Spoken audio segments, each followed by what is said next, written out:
Niya, bakit hindi pareho yung kwentada? And you know what he did? He sent these people back to the city government only to pay the real amount, which is amounting to more than 500,000 pesos to correct the payment. Now, why am I telling you this and why Levy is telling you this? In fact, ang alam ko lang, 1,164. That was last Monday. Ngayon, 1,500 plus new businesses. And some of it, so you know, is been pending for almost 1 year. They wanted to pay, they wanted to open business, but due to some bureaucracy, red tape, or some discretionary abuse of authority done by individual. These people existed in our city doing business without permits. But they wanted to. Gusto nilang magbayad.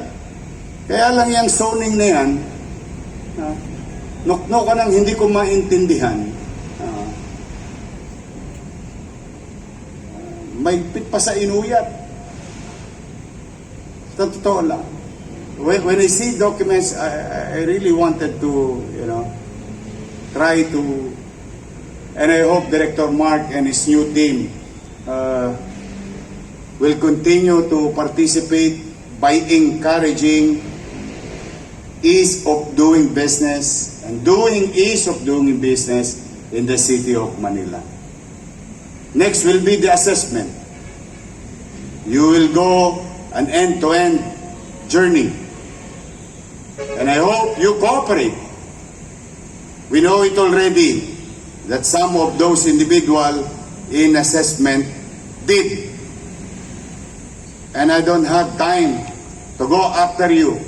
I'm going to give you the benefit of the doubt that you're going to do the right thing for the sake of our employees, our city, and especially the people of Manila. Ang buhay natin nakasalalay sa assessment, sa business permit. Sila ang pinakamalaking dalawang ahensya na nagbibigay sa atin ng panggastos para sa serbisyo. Kapag binaliwala natin yan at inayanan naman natin ang isang abogado na gustong hawakan ang lahat ng departamento at pakialaman, malamang sa hindi, magkakaleche-leche na naman tayo. And I hope, mga kapwa ko empleyado, for God's sake, once and for all, let's just do what we need to do. Tulong-tulong na tayo. Hindi naman kami, in our own little way, magpapabaya. We make sure what is due to you will be given to you. But the people of Manila deserves better things from its government. Kaya sa inyong lahat dito, nakita nyo mga panyaga, Ohayo gozaimasu. Ano nga ba yung I love you? History, Ima demo ay Kombawa. Hindi, gabi yun eh. Mali itong translator. Ima demo. Bago na ba? But,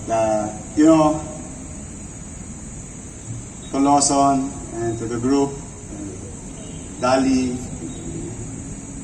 thank you for trusting the city of Manila. Magbasa sana kayo ng ulan. Dumami pa kayo. Pag tayo'y nakitaan, ulitin ko po ito mga kapwa ko empleyado. kapag tayo'y nakitaan ng certainty, business will come.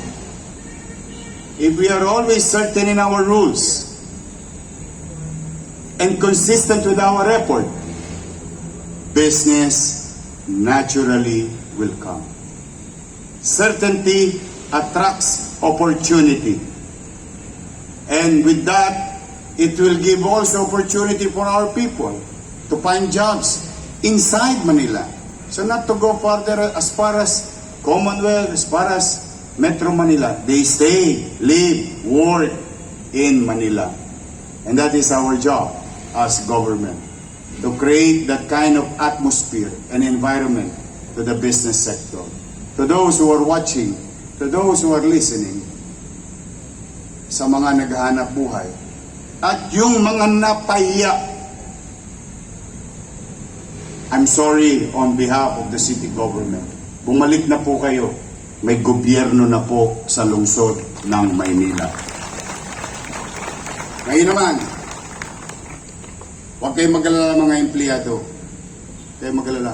Kami, ni Vice Mayor, ako, at mga konsyal, lahat kami nagbibehave sa JO. Yang JO na yan ang sumira ng kaban ng bayan. Kaya, I'm telling you straight, in front of the Vice Mayor and the members of the City Council, no more abuses sa part ng mga elected official abusing job orders just to create political alliances at the expense of the city government and your salary. Alam nyo ba, araw-araw na lang, umaakyat yung dalawang barangay tanod sa ilalim ng baba ko. Kakatingin ng kakatingin kung paano tayo magpapasahod, kung paano tayo magbibigay ng benepisyo, na tamang benepisyo lamang sa ating mga empleyado. Pero those are the things of the past. Kaya doon sa mga department head na baka na-excite kayo, nakatikim kayo ng matamis at sobrang tamis, sana hindi kayo nagka-diabetes sa mga nakaraang panahon. Gone are the days. We only hire that is needed. Unnecessary JO will not be tolerated. In fact, gusto ko i-share sa inyo, mga kapwa ko empleyado, dahil bagamat hindi kayo kasama sa aming meeting every Monday. I always tell them, pag ako may nalamang isang empleyado, GNO, pero unnecessary, yung department head mismo ang tatanggalin ko. Yan ang proteksyon nyo sa akin, mga empleyado ng lungsod ng Maynila. No more abuses. No more luxury. Unnecessary expenditures. Kung nag-iikayat tayo na maging masinop, kami mismo, dapat ni Vice Mayor, mga konsyal o mga halal ng bayan, maging masinop sa pananalapi at paggastos sa ating kaban ng bayan ng lungsod ng Maynila. Kaya sa inyo naman, mga naparito at umatin ng ating regular flag ceremony, inikayat ko kayo, tulungan ninyo ako. Nakita nyo yung mga ambulansya dyan sa Wakali, matagal nang nakatambay yan, walang gustong gumamit. Nandiyan dyan, nangabulok. Yung binisita ko noong isang linggo, tingnan ninyo, magagamit na uli. May darating pa sa atin, hihingi pa tayo, mamamalimos pa ako. So be it, para sa kabubuti ninyo.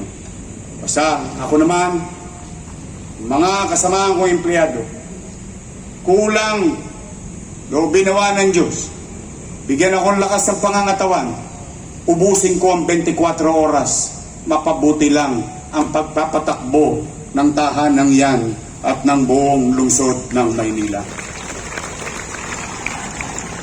I want you to create extra mile. I want you to create extra step. Let's get back or take back our dignity in working in city government.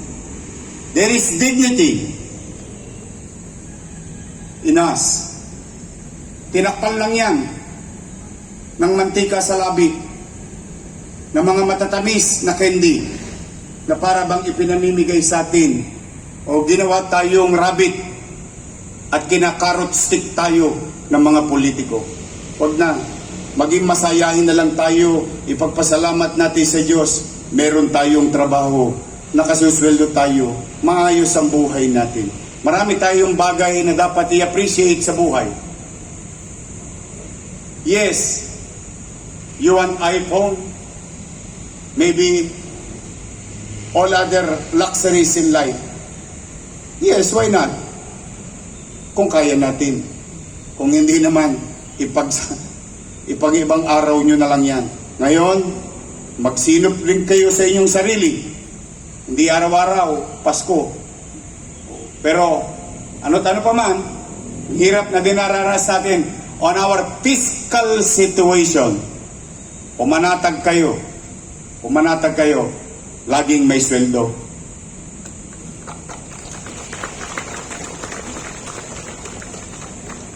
I really, naawa ko sa sarili ko.